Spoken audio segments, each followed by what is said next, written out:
I'm gonna let.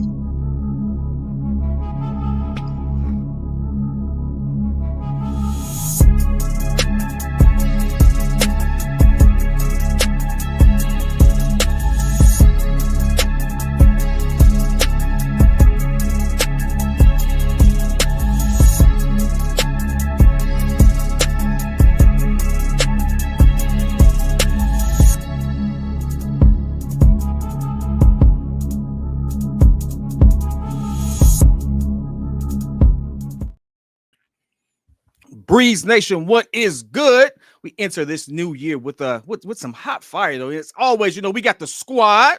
Ain't nobody giving the year. See this one. Well, you ain't saying the building. We was waiting for you to say in the building. Today. This is the last day right there. We're gonna give you all pink slips. Building, man. It was a bad year. But we're definitely in the building, remotely in the building. We got JC as what's up, man? Media himself.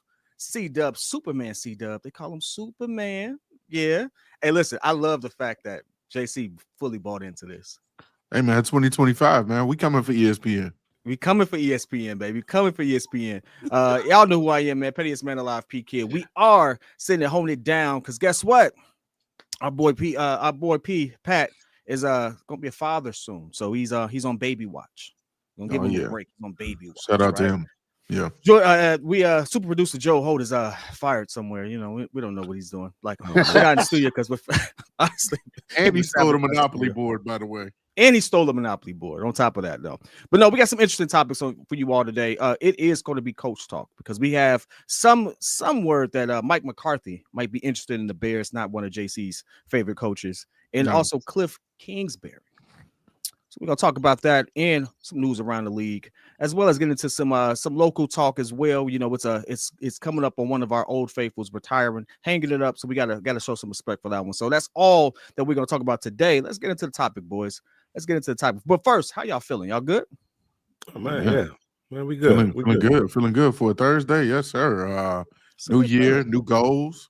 I don't know what kind of goals y'all got, man, but I just been trying to got this Planet Fitness membership, man. Been trying to go at least every other day. We're going to see how that work out. Okay. Yeah. Now, listen, you got to get some sleep for you to see the effects. Yeah, I do. I ain't going to lie. That's about the problem. I have. Any given moment, Jordan B. Jesus, I'm here. I'm here. Oh, yeah. Mr. Media.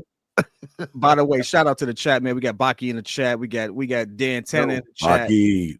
The coach talk is getting crazy. Hey, Dan, listen, we don't have a head coach, Dan. We don't have a head coach, man. I don't know what to tell you, but hey, listen, either that, we got to roll into it though. Mike McCarthy, it's been rumored that he has interest, and he's actually shown interest in the Chicago Bears. Mike McCarthy is a Super Bowl winning coach.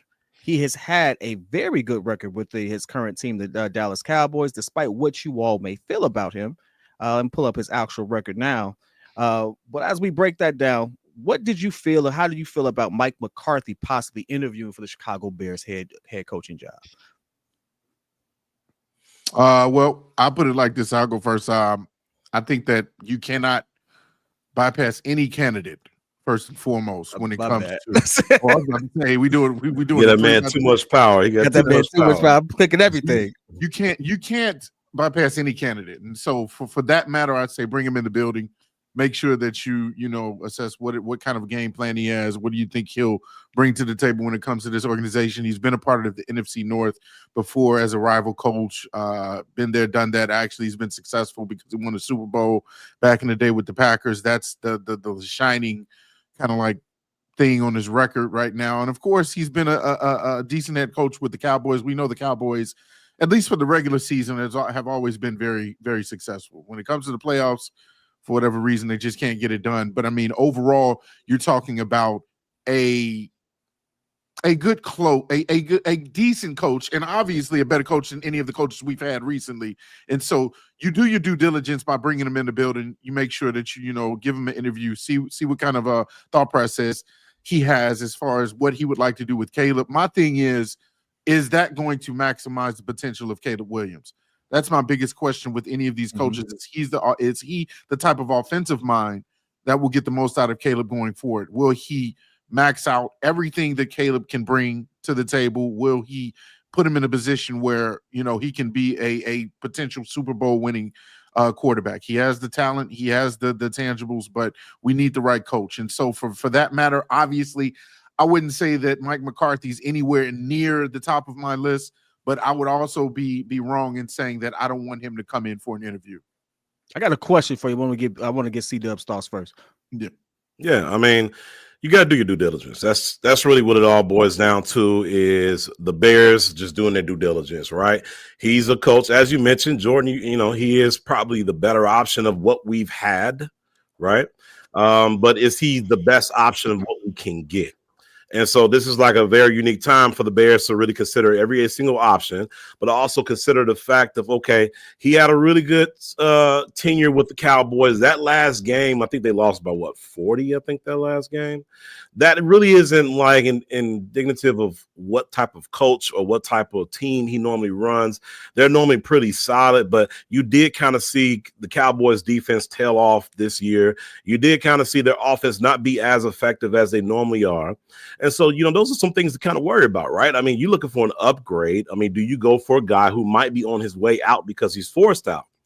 Or do you go for somebody else? Do you go for, you know, the potential of a pairing that's been paired before with like Kliff, Kingsbury, you know? So this is something to think about. I think the Bears should just check every single box, do all the due diligence, and I don't know if they've done that before in the past, and that's why we got Matt Eberflus in the past. They rested on their morals in terms of what was comfortable. They rested on what whoever his agent was that was the same as Poles' agent. And so because of that, they went with what they thought they knew. And unfortunately, what they thought they knew was not smart enough or good enough to deem success. So now we need success. We need to do our due diligence, and hopefully, I don't know. We'll see. I'm not really a big fan, but I mean, if they do their diligence, I'm gonna trust Poles one more time. One more time. I'm gonna trust them one more time. You got one more time to get this right. I got you. Well, let me ask you this. And first of all, by the way, Diamond Factory Collective, I appreciate you all, man. Thanks for the super chat. How do you boys feel about Kliff with Robert Saleh as DC? We're actually going to talk about that in the second half. He is our second topic of this initial one, so we get to that in just a second. But as always, we appreciate your support. Shout out. I got a question for you all. So, out of all the people we talked about, Pete Carroll was one person. We was like, all right, cool. I'm good if we chose Pete Carroll. Vrabel was another person. So we're cool if we went with Vrabel. You can see a future with that. I want to give you all the statistics for Mike McCarthy versus those guys. By the way, Mike McCarthy, as far as winning percentage as a head coach, has a higher winning percentage of both Pete Carroll and Mike Vrabel. That's both in the postseason and regular season. In his tenure as a head coach, he's had two really good quarterbacks. Aaron Rodgers, and I would say Dak Prescott is a good quarterback statistically. He has a winning percentage with the Cowboys overall. He has let's just say 3 years of 70% win percentage, with this year being 0.438. And we know a lot of that is due to the fact that one, Cooper Rush is their starting quarterback, has been for the last couple games. And his only bad seasons with the Dallas Cowboys has been his first season there, which you're getting everything installed and things of that nature. But after that happens, they've been rolling. They have literally been rolling up until this last season. Now, postseason is postseason, but he is a Super Bowl winning coach, something that Vrabel is not, if I'm not mistaken. Pete Carroll obviously is. Vrabel is not. So comparatively, if we just looked at the numbers and what the proof is, Mike McCarthy actually is cooking. Mike McCarthy not only has the resume to say not only can that he can not only handle the job, but he has the proof to say not only can he do it, but he actually get the most out of a QB, because Dak under his tenure, I think, was up for MVP twice, if I'm not mistaken. So where does the hate for him come from? That's what I want to know. Dak Prescott was in MVP talks at least one of these seasons. He as a head coach for sure. Where does the hate for him come from? I just want to understand. Is it because he's a Cowboy head coach? Like what makes us say, oh, it's because he was a Green Bay Packer head coach? Like, where's the hate for him come from? I don't really think that's the case, honestly. I mean, shoot, if Aaron Rodgers wanted to come to us in his prime, we will be singing his praises and running the red carpet for him. At the end of the day, it's like the Cowboys were always kind of solid or pretty good in the regular season. But to Stephen A's point, they won't disappoint you. They will choke in the playoffs. And so if they're consistently supposed to be this vaunted defense that nobody wants to see, and they consistently have these players on offense that's supposed to be dynamic, they have this team, and yet in the playoffs they don't show up. That's coaching. So I'm the same with that. I'll give you all a comparison that I know you all will get, because I feel like there's a cap. I won't necessarily say I'll hate on a Mike McCarthy, but to me, he's the equivalent of what Mark Jackson was to the Warriors before they were given over to Steve Kerr. Like there's a limit. Like, you brought this team so far. Yeah, you kind of developed some of the pieces. Obviously, Steph Curry is a generational player. You know, you brought along Klay Thompson, Draymond, all those guys. But now we need somebody to kind of get us over the hump, because in the playoffs, you're predictable. Now we need somebody that can be a little bit more innovational, more creative when it comes to play calling. And that's where I see the limit in Mike McCarthy is he that creative genius that even technically a Ben Johnson seemingly is, because he's already shown it over the past 3 years with Detroit. When you have a complete team like Dallas had over these past years with really good receivers, an efficient quarterback in the regular season rather than Dak, a good running game more times than not.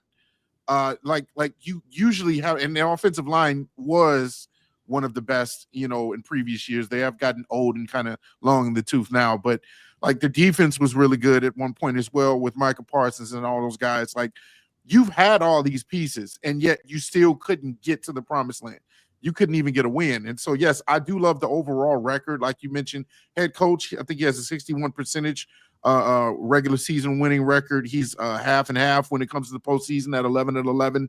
Like, those are all great numbers. Obviously, that's better than anything we got right now. So I'm not going to sit here and act like, oh yeah, just pass them by. But I'm looking for the best. I want the best of the best of the best. And if we're looking for the best, I don't think we want to just kind of sit on, just it being Mike McCarthy and his record. Sure, you love the experience. That is also on his side. Pete Carroll, his experience is on his side. The Super Bowl win, obviously. You talked about Vrabel. Vrabel has been to many postseasons as well with the Titans, with a lack of talent, I think, in the overall roster. So those are good candidates, but I want the best candidates. So when you're vetting these guys, to me, it's almost as if you're saying, well, okay, this is the tier 2. Tier 1 is the Ben Johnsons, the Joe Brady's, the I don't know if you even want to put Kliff in there. We'll talk about him, but that to me, I think these guys are in that second tier of coaches. So, and this is why I asked that question, because you put Ben Johnson as a tier 1, and I understand it. I respect it. I love what he's done on the offense. However, Mike McCarthy has done it at 2 different stops. Now, you can say, well, he had Aaron Rodgers and things of that nature. Great. I mean, no OC is going to win that much without a legendary or a really good quarterback. So we can kind of put that one to bed. But Ben Johnson's never done it. Ben Johnson has literally never been a head coach. Ben Johnson is not solely responsible for the Detroit's overall success. Now, he's a big part of it, but he's not the sole reason for it either. So, all of them are in the same boat, and you can only go based off their record and what they've put forth. Mike McCarthy and what he's put forth has put on paper, like you said, is better than most. And you say you want the best, but how do you dictate that or determine that when everyone's kind of in the same boat? We only have really 2 Super Bowl winning coaches, which would be Mike McCarthy and Pete Carroll. One. I could be missing somebody. Forgive me if I am, but those are only 2. So we're talking about people who've been there, people who've done it, and he is, I think, in my opinion, you would consider him an offensive-minded coach. He kind of does exactly what you need him to do. Why does he get easy? Why is he tier 3 when he's done it? There's nothing we can't blame him for them having a good roster. We would want to have a good roster. We want to have a line. We want to have the weapons and stuff like that. So if those are the things we're building toward, why wouldn't Mike McCarthy be a good pick? To me, it's almost like, what have you done for me lately? And I'll let C-Dub speak on it real quick. I just want to say that I think Ben Johnson has proven more lately with the way that the league is played and the way that people have kind of figured out certain defenses and certain offenses also as well. You have a guy that has shown himself to be an offensive genius the last 3 years as being in tops in the league. when it comes to efficiency, when it comes to play calling, in the run game and the pass game. I just think that even without the experience of being a head coach, he's already a better candidate versus Mike McCarthy. Mike McCarthy has had, in my opinion, I won't say just as good of a team. Detroit is kind of the full package through and through, except for defense. Maybe they're a little lackluster on defense to some degree. But I feel like Ben Johnson is ahead of Mike McCarthy when it comes to what attracts you to pairing up with Caleb. I think that Caleb can be maximized with a Ben Johnson because of the way the league is being played now, because of the offense and what is being called now. It's just that he has more creativity than Mike McCarthy ever had, in my opinion. Yes, Mike McCarthy was paired up with Aaron Rodgers. Yes, Mike McCarthy was paired up with Dak Prescott. Very good names. But you can't tell me that Aaron Rodgers at some point probably doesn't need an OC to tell him how to play. Like he's his own offensive coordinator out there. He sees the game. That's why he is who he is when he was in Green Bay. And so for me, I feel like that's why they're in different tiers. Yeah. I mean, we're linked to everybody, right? Like any head coach that's available, that's going to be available, we're going to be linked to them at this point because this is the most attractive job there is. Even though the Bears have this terrible season, start off 4-2, and now look where you're at with all these losses in a row. There's so much here to possibly build upon. There's so much here to possibly grow and to develop. So the question really is like, do you trust him to develop your quarterback? Do you trust him to be the one to step in there and help with the process of making Caleb what we hope he end up being, an elite quarterback? We don't want Caleb to be an average quarterback like Dak Prescott. And I'm not saying that McCarthy's the reason why. I'm not saying that McCarthy's the reason why. What is your problem, dog? Dude, Dak is just a little bit above average, bro. Like he's an average quarterback. He's not great. Paris is coming for you. Oh, yeah. The mid defender. All right, hold on. Wait. We got to pump some brakes here. First of all, we didn't do this. Over 100 in the chat. Hey, snap. Hey, listen, that was without the sound effects. It's not the same. It don't hit the same. But we got over 200. Don DeMarco. Listen, yeah, call me mid defender all y'all want to. Because we got to go down this list. All right, listen. You can say he hasn't had postseason success, and I would agree. But Dak Prescott, for where he was drafted and what he's turned out to be, is not a mid QB. It's a pretty good QB. I think he's solid. I mean, I'm not saying he's trash. I'm just saying he's just a little bit above average. Like he's good. He's good. He's all right. Hey, listen. 7 out of 10. 4,500 yards, 36 touchdowns, 9 INTs. He's good. That's mid to you? He's 7 out of 10. Oh, Jesus. Here we go. All right. Listen, he don't play defense either. Green Bay steamrolled him because that defense. All right, listen, I'm going to go ahead and just get off that because I can't believe you just I'd rather make it 10. Listen, trust me. Let me ask you a question, right? You got all these options. Let's just throw the scenario. You're a really good-looking guy. You got all these options. You going to settle for a 7 out of 10 or you going to want to get better? You want a 9 out of 10? Well, listen, I know where the 9 out of 10 comes with if we using that analogy. So, okay, all right. I knew you was going to break this down this way. But no, I see where you're going with it. I don't think that's what Dak is. Dak is a 7 out of 10. He's like, okay, he's nice. She's decent. Yeah, she's nice. I'm sure I can get better. I'm gonna say this. I don't think, as it relates to Mike McCarthy, I don't think he's a bad pick. And we do have to get to the other one. I don't think he's a bad pick. I do think that there are some questions that you would have from like how he's built his culture, because there were some questions about that with Dallas. He's been on a hot seat there, despite the fact that they were winning. And I think how his tenure ended in Green Bay, if I'm not mistaken, there was some like talks there. So like I would want to know how he builds a culture and what that looks like. And that would be the only thing I question, as opposed to in contrast to whether or not he could actually coach a team, actually, build a program, get the right pieces in place. I don't question that at all because he's done it his whole career. If you don't think he's had any like say in who they drafted and stuff like that, no, that he absolutely has. So I just think that when it comes to people who have pedigree, Mike actually has more pedigree than I would say a Ben Johnson because he's had more experience in the seat.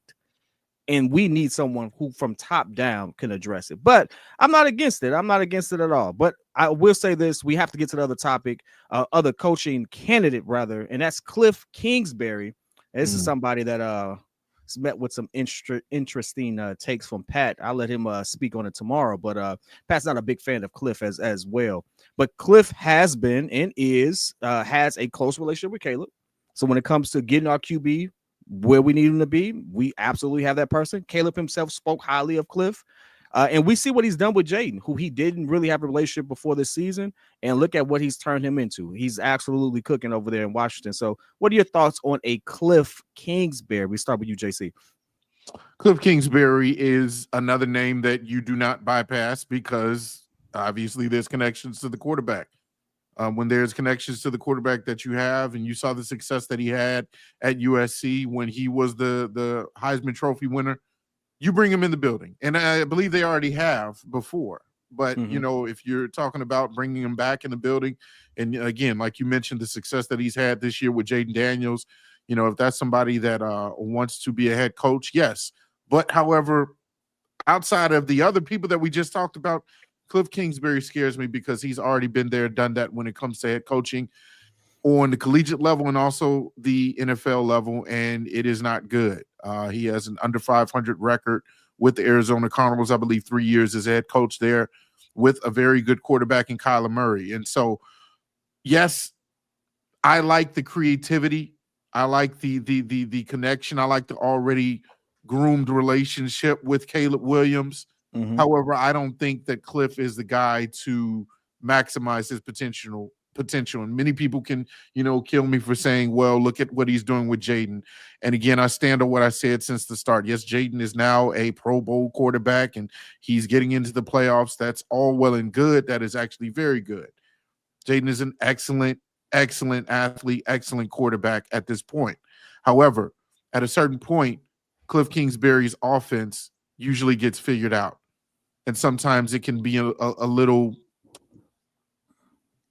I won't say under creative, but it can be a little maybe one-dimensional in the way he calls plays. Like if you look at some of the like the long pass plays when it comes to Jaden Daniels, he's not very good throwing the ball down the field. More times than not, you see a lot of mid to short passes in that type of scheme. And that's what works. There's nothing wrong with that. If that works, that works. But I think eventually defenses will figure that out. And I think they did that when he was in Arizona. And so for that matter, I would not necessarily have him at the top of my list. But again, same thing as I said with Mike McCarthy. You bring him in the building. You see what kind of maybe game plan he has with Caleb. Caleb already had some good things to say about him in I believe he was in front of the media yesterday. He talked about the type of coach that he wanted. He mentioned a disciplined coach, a coach that will keep him and also the players on the team being held accountable, one who knows how to teach, obviously one who wants to win. All of those are the cliche things. You clearly want somebody that's going to come in here and be a leader of men and want the team to win. And so, you know, obviously he's voting for his guy. That's his guy. But as far as being my number one guy, no, Kliff is not on that list. So I would pass up on Kliff Kingsbury. By the way, before you go, C-Dub, just want to shout out Roddy B. Thank you for the super chat. McCarthy is Doc Rivers, but better. I would take him. It's an interesting take. It's an interesting take. I don't know. Doc is where now? Doc is in Milwaukee. Milwaukee, right? Milwaukee. Okay. Interesting take. I can't necessarily see that. What's your thoughts on Kliff? It's not a bad take at all, honestly. Yeah, man. I don't know. It's kind of spot on. Here's the thing, right?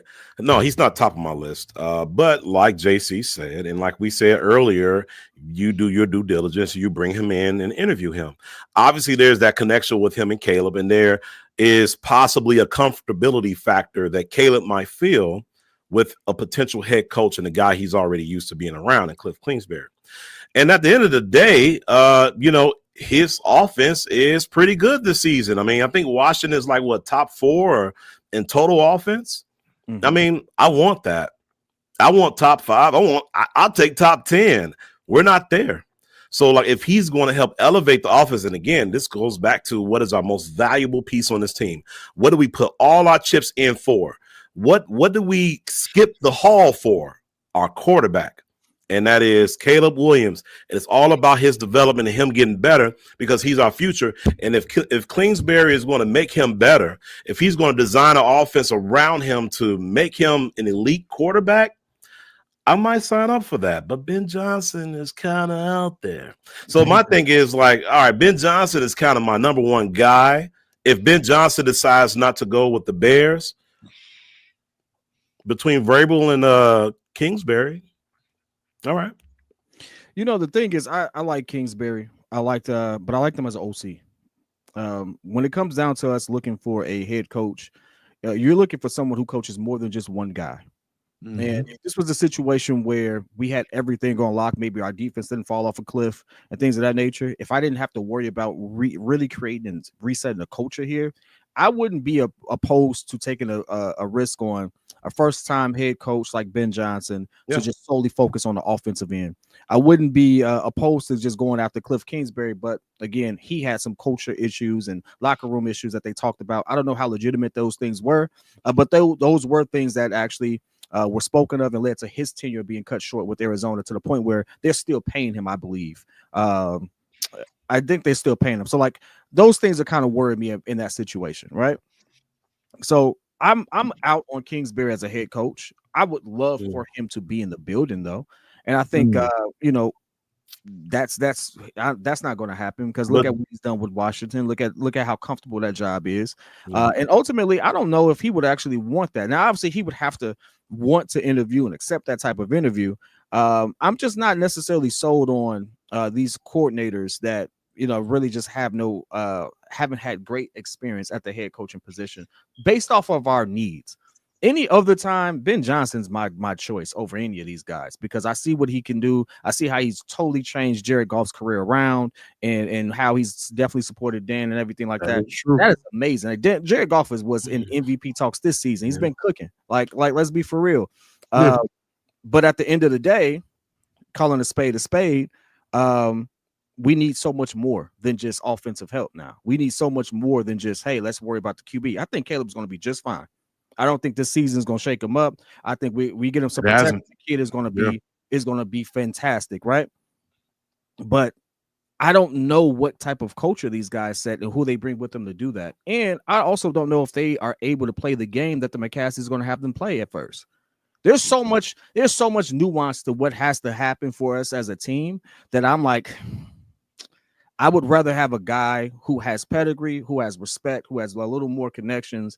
And I think that realistically, that leans me more towards, unfortunately, in this conversation of Mike McCarthy, who I think someone said he's the safe pick, but you know, you would want somebody else. Would be the McCaskey's pick. That would be the ideal McCaskey. That would be a Bears thing to do. Yeah, that's no Bears. But it would be one of the picks where I would say, I'm not mad at that. I'm not mad at that because there's nothing that tells me he's not a good coach. I'm only not mad at that. I'm only not mad at that if other guys decide to go elsewhere. If Ben Johnson decide, I'm sorry. I'll take the potential. I know it's an unknown factor here with Ben Johnson, obviously, right? He hasn't ran a team on his own as a head coach, but I'm gonna take that ceiling, that potential of a ceiling is way higher than the potential that Mike McCarthy is going to bring because we already know what he's going to bring. We already know what's the potential, right? He needs an Aaron Rodgers already in play in order to get him there. You know, he had a Dak Prescott, a good offensive line, good receivers, and a great defense, and they only got so far. And they end up being disappointing. So at the end of the day, for me, I want the potential, man. I want that high ceiling guy. And yeah, it may be a low floor because you just don't know. It's the unknown factor. But Ben Johnson brings you something that we've never seen potentially in this city, a potential of a juggernaut of an offense. And that's what Detroit is. Detroit was never known as the last time Detroit was known as anything of a good offense was when Barry Sanders played. Barry Sanders. And I watched Barry Sanders games. He was trying to get out. He retired because he got tired of getting Matt Stafford and Megatron. I was about to say Megatron. Matt Stafford just died. No, I did overlook that because they were still bad, but Megatron and Stafford was still No, they were good. They were good, no doubt. But like, I mean, as far as like an elite type of offense, you know what I mean? This Lions team is different this year, bro. Like, their offense is just on a different level as far as being elite. And I believe that Ben Johnson could possibly get you there, but you would need probably a good DC to go along with him. So, you know. Now it's not necessarily pushback. It's just added context.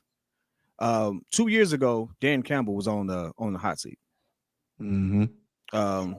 And to the point where I believe I forget what her name is now, but Mrs. Ford had to come out and say, "Hey, we're sticking with this collective. We believe in our guys and things of that nature." That we know that famous speech that she had to give there, and it turned around for them.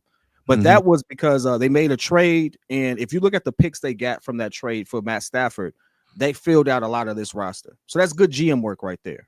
On top of good offensive play, on top of all, there's a lot of things that had to happen for the Lions to actually get back to where they are now. A lot of things, and some of those things have nothing to do with Ben Johnson.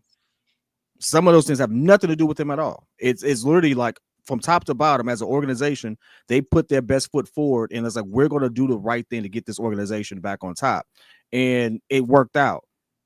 We are in a very similar situation, but again, we're dealing with it from top to bottom. We have question marks all the way around. We've already fired a head coach. We don't have an OC. We don't have, like, we're going to have to get rid of most of the individuals that's on these staffs anyway. Got a clean house. When the new regime comes in. There's no one for us to go out there and like George McCarthy say, I believe in these guys. We're going to roll with these guys outside of Kevin Warren. And then nobody else is there. So like when you look at how much you have to build and how much infrastructure you still have to like create, are you so like, does that make you comfortable going with someone who's never done it before? Despite the fact that he could be a savant offensively, that's great. But you have to build a whole organization at this point. Do you trust that for guys who've never done it? I think I'll reiterate what C-Dub said as far as the potential.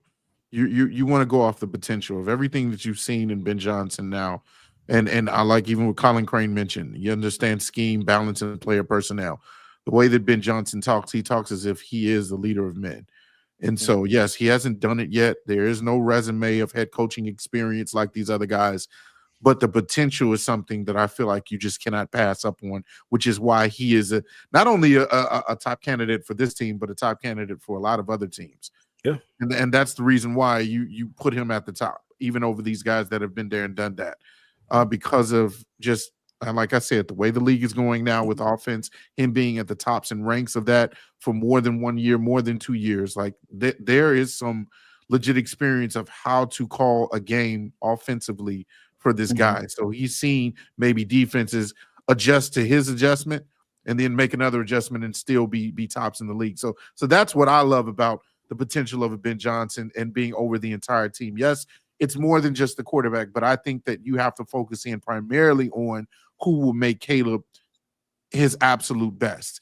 And I feel that's the name you go with. Now, to your credit, I want to touch on just real briefly, going back to Kliff Kingsbury. Again, I don't see him as a candidate again because, like I said, when I feel like less is more with him. You talk about maybe bringing him in the building still. I would love that. If he's an offensive analyst like he was at USC when Caleb was Heisman Trophy, and you bring him in with Ben Johnson, give me that pairing all day.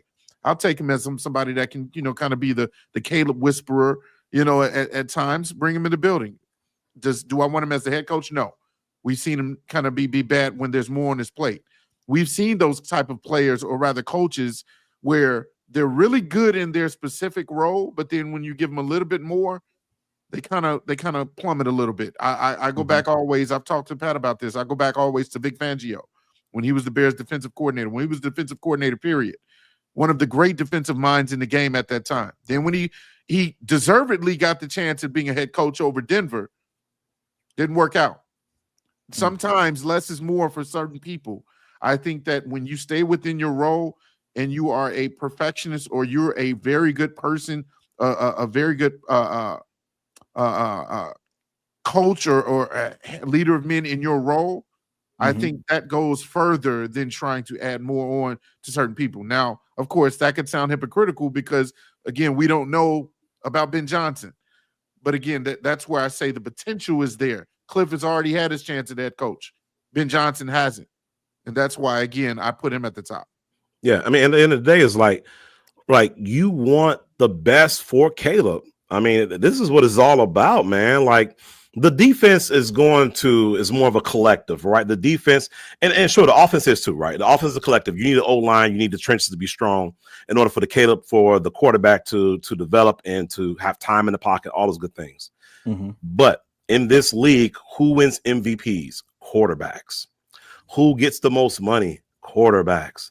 They are by far the most important players on any team. Therefore, they are the ones you should have the most investment into. Therefore, you should have a coach who's going to bring the most out of him. And for me, it's like, I think Mike McCarthy's a good coach, you know, kind of like Dak Prescott. I think he's a 7 out of 10. I think he's comfortable, right? He's a solid pick. If all else fails, you don't get what you really want. But what you really want is that dynamic coach who's going to bring a dynamic offense to this team that's never been seen before, and that's what we need in order to go to the next level. The defense is going to. You got some players on this defense already, but we need Caleb to be great. In order for him to be great, we need somebody that's going to bring that out of him, and I think Ben Johnson's that guy. Absolutely. Hey, y'all, shout out to y'all, man. Shout out to everybody that chimed in. You know, boys is holding it down today. They came with the heat. They came prepared. I feel pressured right now. I feel pressured. And also, I feel pressured because we had 300 in the chat. Now we got 299. I need that 300 back, though. I'm going to hold this 3 up until we get the extra 1. Give me the extra 1. I need it. I need it. It's going to play games now. Come on. Okay. All right.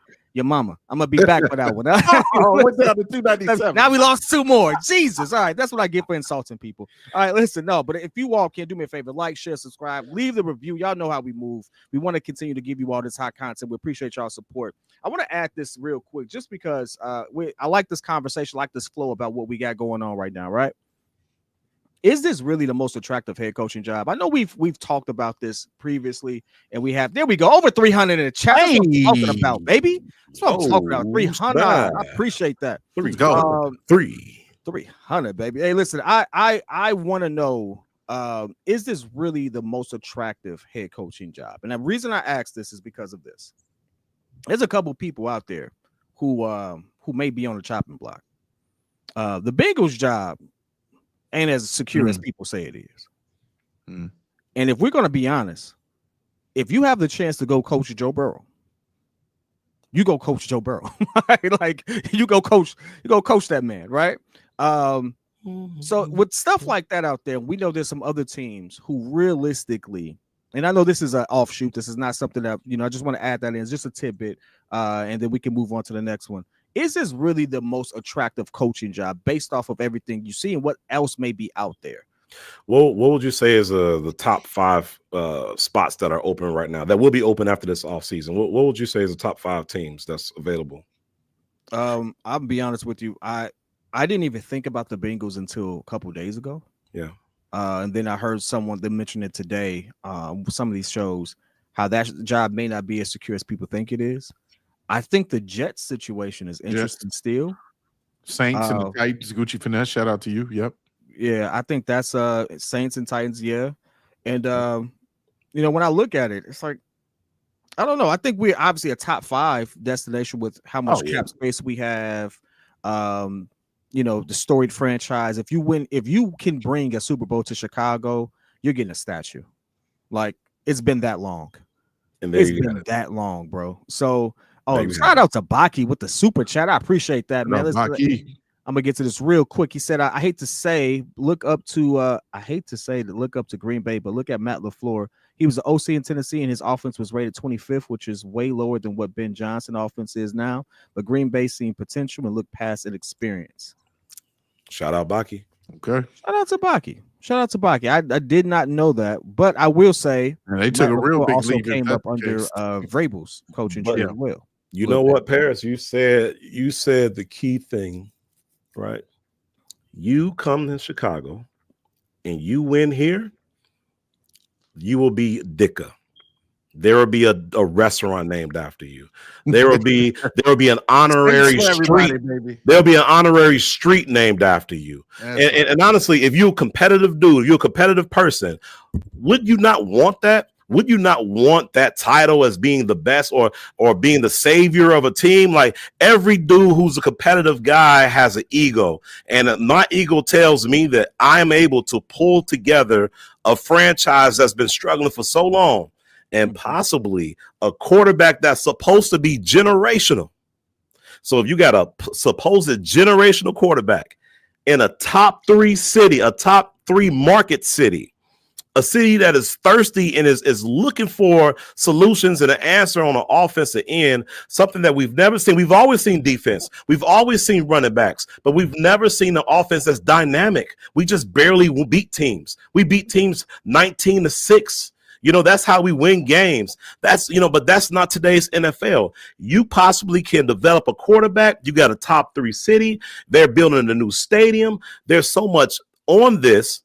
Of course, this is the most attractive position. This is by far the most attractive location because you got everything there that will make you an elite coach and somebody that everybody will look up to and say, hey, this is the next Ditka. Hey, you could tell C-Dub in sales. Jordan, what you got for me? I was about to say that man sold it to me. I love it. I live here. You already gave me another reason why I love Chicago. Come on, no, but I'm on the same train. Like you have everything on Chicago's resume. The city is obviously going to back you. If you win here, you'll be in gold. Like even if you get to the playoffs consistently. What did we talk about the other day with Ringo? Ringo argued, hey, would we want a 12-5 season every year if we made it to the playoffs but didn't win a championship? I mean, honestly, to start, I would love to be 12-5 every single year in Chicago. You know what that'll get you? That'll probably get you a statue because that's better than a lot of the years that we've had here in this organization outside of 85. Yes, this is why this is so attractive of a destination. You have the quarterback that has all the potential to be probably one of the better quarterbacks clearly in your organization ever drafted, but in the league. You also have the cap space, as you mentioned. You have so many different things. And might I say, I think it actually, you may have to have a little insanity alongside with ego to actually also want to come here because of all the years of the constant mess ups. And you know how the McCaskies roll where they say they don't meddle in football business, but then they meddle a little bit. And then you have the GM that may not always be able to do his job completely because he's having his hand held by the president. Like there's so much chaos and just uncertainty with what you're able to do here. But the fact that okay, this is still Chicago. If I come here and I switch things around, they're going to glorify me till no end. That's why this is I'm going to say top 3 destination. Sure, going to Tennessee, you can win there. It's top Tennessee. 2. It's not Chicago. Sure, you can go to New Orleans. It's not New Chicago. Orleans is a nice destination. It's not Chicago. It's not.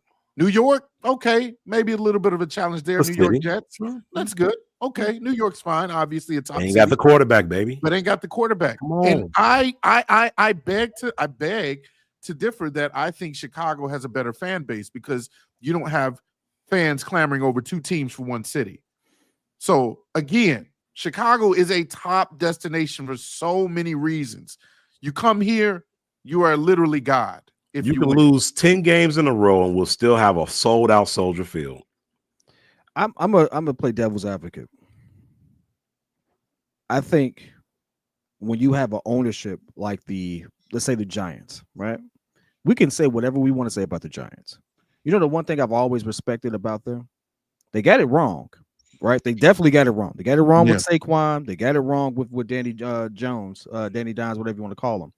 But it's the simple fact that they went out there and was like, you know what, we did everything we could to ruin this kid. And so we're going to see what this is about. And they actually tried it. I like that because you know what it says?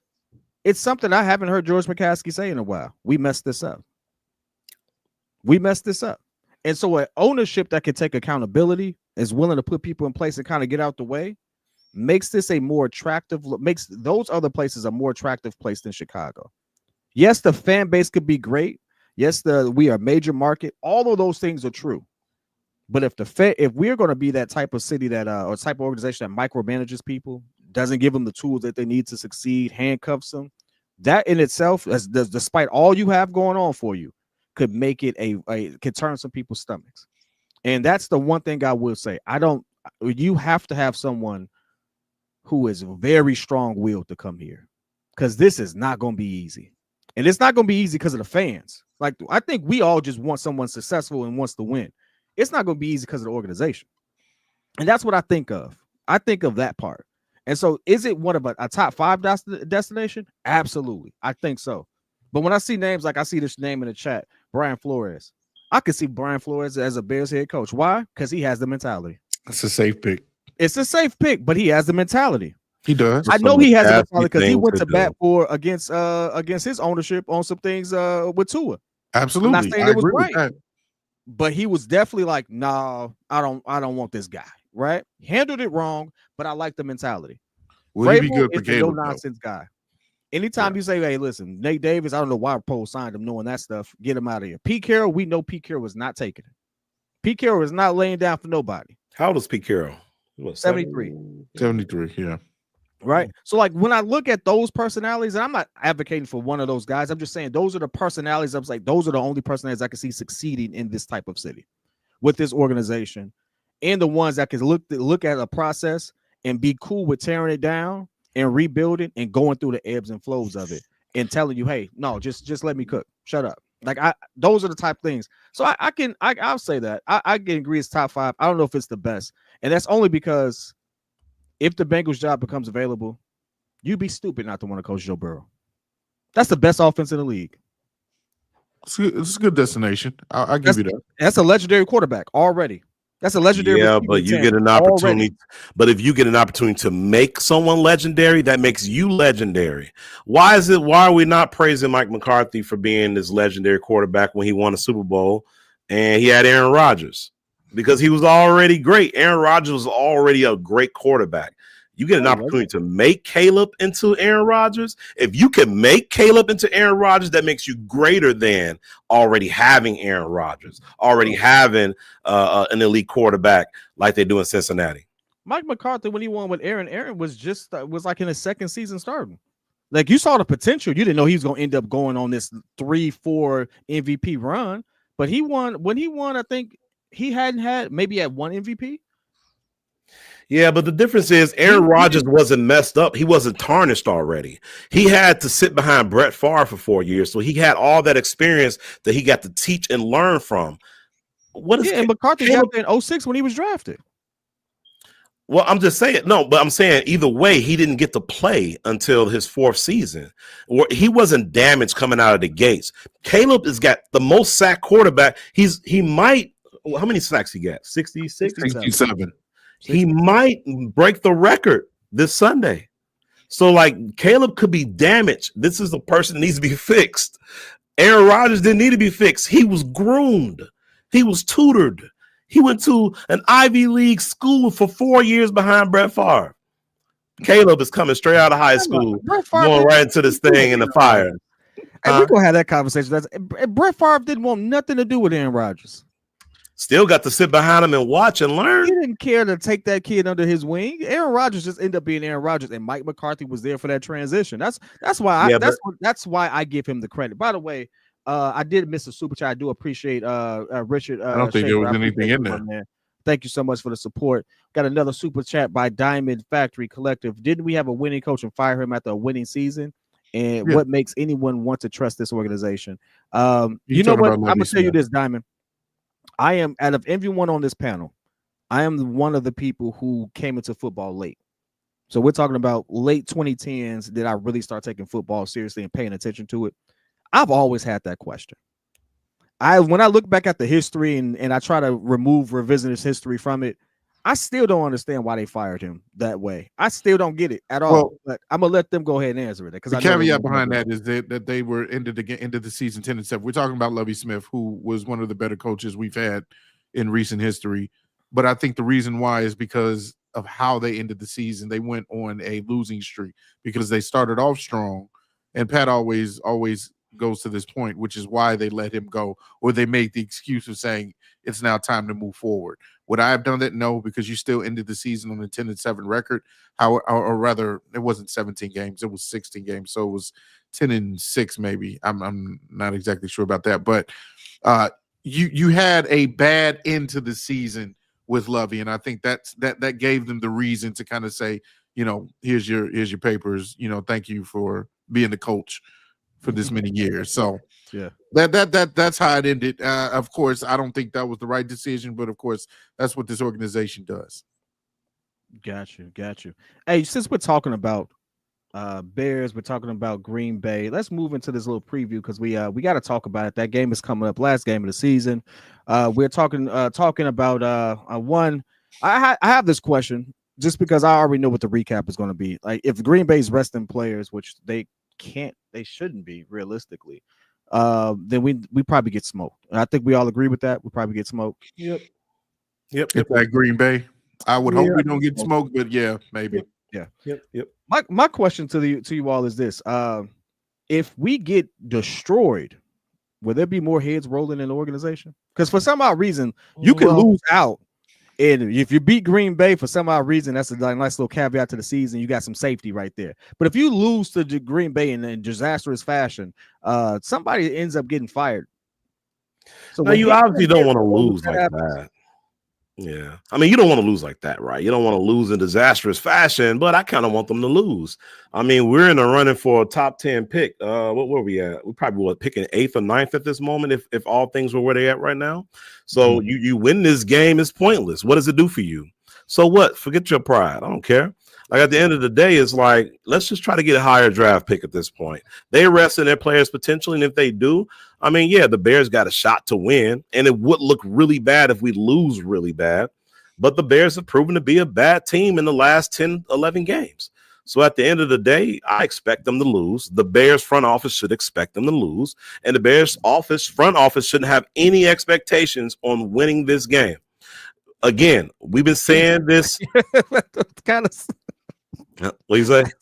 Hey, you said no expectation to win this game. No. Why you got there's all bad. That's okay. No, I mean, it's just that, like, I mean, you got to be realistic, right? Like, why would you have expectations on beating a team that's going to the playoffs when you can't win a game in the last 10? And at the end of the day, you guys have been shell shocked since Washington threw that Hail Mary on you. So we've been shell shocked. We have, unfortunately, no real strong leadership at this time. So, no, I don't expect us to win. I do expect them to be competitive, at least be competitive. You know, that's what I hope for. But honestly, personally, I don't want them to win. I want us to lose. This is just a personal thing, you know. I'll answer this in two different ways. From a fan's perspective, it's Green Bay. Of course, I want us to win. It's Green Bay. That's the storied rivalry. You go in there and you beat them. That'll be a nice little asterisk to this horrible season. At least you beat Green Bay. You obviously know that's also important to the McCaskies because every time somebody gets hired, you saw Ryan Pose's opening speech. Beating Green Bay is one of the most important things. Lovie Smith even said it. Beating Green Bay is one of the most important things. Like everybody that rolls up in Alice Hall is we need to beat Green Bay. So I'm not finna sit here and say I want us to lose, but yes, it doesn't make it any better when it comes to the drafting. However, if we were to win, I would say we still would be no lower than maybe 10. I'm not exactly sure at this point, but there's a lot more issues to resolve than just getting that one pick in the first round. We got a lot of areas to fill. So our whole draft is not just going to be hanging on that first pick. So my thing is, if you go on to Lambeau Field and you take care of business surprisingly in some kind of way, or at least keep it close, I would love a competitive game. If we win, we win. That would be a good little way to say, you know what, Caleb is going to be good going into the next season, and we find a way to beat Jimmy Hoffa and his boys. But you know what? I don't need anything else to prove whether or not Caleb is the guy. I think Caleb is the guy, despite everything that's happened to him this season. The kid has showed a lot of grit. I mean, he's gotten sacked 67 times. He's started every single game this season, hasn't missed one. And even though his body language looks like this after every time he gets sacked, he still gets back up and he gets right back on the field. So at the end of the day, I think he checks all the boxes for you as far as a leader, a quarterback, someone who's going to be good. I don't really need to have this game for me to prove whether or not, anything. I just, I want a competitive game. Just for draft purposes, I kind of want us to lose. If we win, I'm not mad about that either. So I'm like in an indifferent spot, but we don't need to beat Green Bay in order for anything, I'm gonna say this. I don't care whether we win or lose. I want Caleb to look good in the effort. Mainly because one, I don't want anything to mess up our draft position, and if that's possible, I also don't want my star quarterback getting hurt in the last game. I'm really like, we've been fortunate that one, we're in a different era of football where you can get sacked 67 times, and I not feel like he got completely bruised as he would have in the past.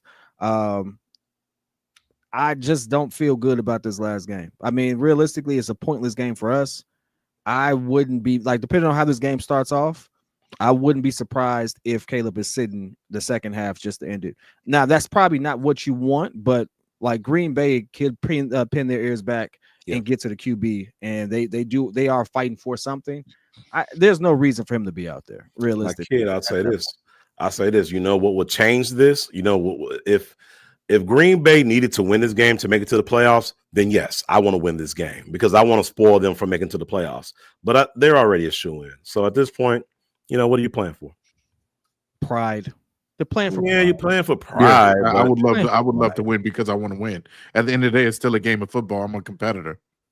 I feel you. I'm the same. Honestly, I'm the same way. If I'm out on the field, I want to win no matter what my record says. But as a fan, as a person who's looking into possibly this draft, yeah, I kind of want them to lose low key because I just want them to have a higher draft pick. You know, especially depending on if the other teams that are kind of tied with the Bears lose, it would be a great time to lose as well, so we can have the higher pick. But at the end of the day, yeah, I want to be competitive. I do want to win. But you know, I'm indifferent. He's like, stop, fellas. Hey, listen, I know this is what the season has done to us. The season has beat us down so much. And we're like, it's just Green Bay. Like, we don't care anymore. Like, it realistically. But I will say this, pride, I do want us to go out with a bang. I just want our offense to look competent. I just want us to give some glimpse of hope that we will get it together moving into the next season. And that's what I'm looking for. I'm this whole season. I started the season off telling people that, hey, it's not really about our record. It's about making sure that we develop our quarterback the right way. That went wrong. That went disastrous. And sure enough, guess what? That's what this season ended up being. Now we're so worried about Caleb and his development that we're sitting impressed about whether or not he's damaged or not. So realistically, I just don't want a situation where we can end this season on a low note to the point where, like, Jesus, what are we going to do in an off season, stuff like that. That's just what I want to avoid. I want to save anything mentally for some of these players. And that's just being honest. This era of football and the era of football player is different. This is not the 80s. This is not the 90s. These kids are, I guess you could say, a little soft if you want to say it, but to me, it's just like, hey, they're more exposed than they've ever been before. They have literally, they can't go anywhere. They can't even pick up their phones without seeing a 1,001 people talking bad about them. So at this point, you kind of want to preserve as much as possible. May not be the way that you all think about it, but it's what I think about. Speaking of somebody who is hanging it up or is sitting it down, we got Derrick Rose retiring this weekend. Derrick Rose is hey man, the Rose shop opened up today. Did anybody go down there? Yeah, the flower shop, man. No, but that line was like 2 miles long, bro. That love for him, that love was insane. The love for the city, or rather the love for one of the city's own is just amazing. I would love to see that, but no, I definitely wasn't standing out there in that cold for that long. I would have loved to see it. I think it was a great gesture, a nice pop-up shop for it. As our resident Derrick Rose fan, C-Dub has an interesting story. Now you've gone from seeing him come to his rise to fame to the injury to now you get to see him retire in Chicago. How does it feel, man? Oh man, you know what? I'm happy for him because at the end of the day, he's going out on his own terms. You know, I think he's probably still healthy enough to contribute to a team if he wanted to. But at the end of the day, he's seeing his son grow up. His son is becoming a teenager. He want to be in his son's life, and he's probably figuring like, okay, you know, I'm not getting signed by a team that has championship considerations. So at the end of the day, I made enough money. I'm comfortable. My family's comfortable. I don't have nothing else to really prove. This dude is a legend, bro. He's a legend.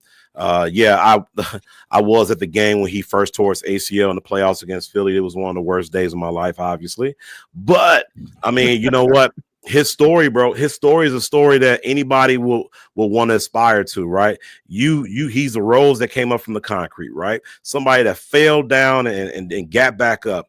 And that's a story you want to teach anybody is that, you know what, no matter what, when the chips is down, man, you work hard, you put all you can into your craft, you too can recover. And he went through a lot of mental stuff, man. I remember when Cleveland, when he just left the team, went hiatus on him, and and he got traded to Utah, and Utah didn't want him, and they just let him go. And then Thibodeau signed him in Minnesota, and then he had a 50-point game against Utah. And so like that story in itself, like, yo, I want to play against this team. He told Jeff Teague, I want to put 50 on these guys, and he put 50 on them, bro. And so that's a legend. He's a legend to me. To me, the second greatest, he's the third greatest player in Chicago history, but he's probably in our hearts the second best player in Chicago history. More on the heart side of things. If he never got hurt, he would have been the second best player in Chicago history. I know Jordan thinks he's the best player in Scotty can move over. As crazy as Scotty be talking. I don't know about that. Scotty can move over. Scotty can move over. Like I said. All that crazy talk about Jordan. No. You 2A at this point. Mike is 1A. Derrick Rose is 1B, baby. As someone who got the 1B, as someone who got a chance to see him as a kid, we went to Beasley, follow his career, Simeon, know some of the family and things of that nature, and just to see the stuff he's done behind the scenes. Real solid dude, man. And so I'm really happy and actually proud to see where he was, what he became, and ultimately now retiring as potentially a Hall of Famer. Hopefully so. There's never been an MVP that is not in the Hall of Fame, if I'm not mistaken. Yeah. So hopefully he gets that honor as well. One of the greatest what if stories in league history, in my opinion, simply because of what he was able to do. And if you just hear how the former players speak about him, current players and former players, the fear that he was striking people. The Rose flu. Man, listen, and just someone who really represented Chicago, like to hear LeBron say he really thought he can beat us by himself. That's a Chicago mentality. Like, we on the court, you got to lace him up. Like, I got to lace him up. Let's go. Like, absolutely love it. I loved everything that he did and brought to the court, and how he represented the city, man. Yeah, always represented the city well. So first of all, man, P Kid, you already know P Kid, when we was playing basketball in them tournaments, I wanted to play against a team that was stacked more times than not. I know I was on some of those stacked Chicago teams with some of our guys, but whenever it was like me and you or me and somebody else that was playing with like maybe some halfway decent to mediocre players, like I wanted to just beat them all. Didn't happen, but I'd always loved the underdog story, and I think Derrick Rose was that quiet assassin. Obviously, he had a killer's mentality, because when you talk to him, like he told you, like, yeah, I wanted to kill all of these dudes, and that was his mentality. But he showed it more than he spoke it. You know, it wasn't really a huge trash talker. That was the embodiment of Chicago. I mean, an assassin, somebody who worked through all of his injuries, still worked hard, made himself still impactful in the game even after he got hurt. If you got a chance to go check out that memory lane with him and Joakim Noah, that was epic too. Just kind of going over some of the highlights of both of those guys, more so on Derrick's side. And it's funny, it's like even now, it's almost like he forgot some of those moments. Like he didn't even remember some of those moments happened back in the day, which shows you just how maybe mentally far removed he was from how aggressive and just how nasty he probably was before he had children, before he kind of got a little bit older and mature, and it was just basketball for him. Versus now, where it's like you said, maybe he could have played a few more years, but he's thinking about family, he's thinking about PJ, he's thinking about other ventures in his life to carry on his legacy here in Chicago. And so shout out to him, man. Just again, a true good representative of the city. And I wouldn't even call him a quiet assassin. You heard what Joakim Noah said. That game when it shot, when I think Stacey King was like, let me step back and kiss my son. Hey, Derrick said to him right before they got out of the huddle, he said, hey, watch what I'm about to do to them. Man, come on, bro. Like, and then he even said when he hit that game winning shot in the playoffs against Cleveland, and he had that look like this, like, he was like, come on. He said, come on, man. Stop playing with me, bro. Like, why you playing with me, bro? Like, that's the kind of confidence this kid had, bro. He knew he was elite, bro. Like the stuff he was doing to Simeon when he was jumping out of the gym, bro. Like, this dude, it's just unfortunate, bro. He was a Ferrari. He was a Ferrari inside of a what would you call, like a lesser car that, it's just his body. His body couldn't handle what he was gifted with, bro. And he could have been baby LeBron, bro. Like, that's how I always looked at him, bro. Different, dog. I don't think people realize the type of trash talk that man had on the low. Bro, on the low. Real. Evan Turner has a story. I think it's Evan Turner. He was like, they played him. He played him either high school, high school AAU. And he was like, he just walked up to him, called him a B. He said he was a B. I was like, dang. I was like, no, but that's exactly what he do. He's like, hey, that's that Chicago in him, bro. Hey, look. He didn't say nothing else to him. He just walked up to him and started talking to him like they was like, what's going on? Like, and that's the Chicago mentality. That's like, that South Side Chicago in him. That's what that is. That's all South Side right there. Man, I love everything about his game, man. So shout out to him, man. Shout out to a heck of a career, heck of a story. I hope he doesn't step completely away from the game. I hope that we still see his influence. You will. Other guards coming up. I would have loved to see him take more of a consulting, type of situation with Ja. I think he can help Ja so much.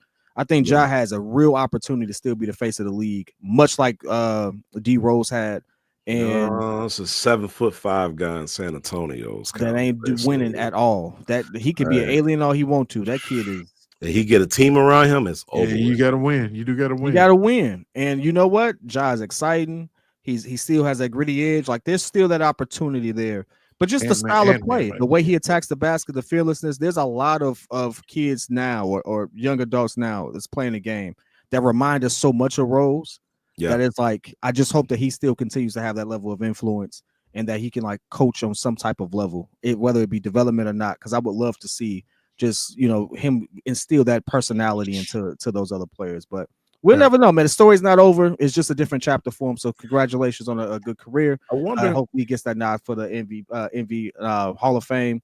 And as always, man, we be rooting for it. So that's it for us today, though, man. We're going to get up out of here. As always, man, we appreciate you all showing love. We got nothing but love for my man, Jordan JC, Mr. Media himself, right there, man, looking like the car salesman he is. Right.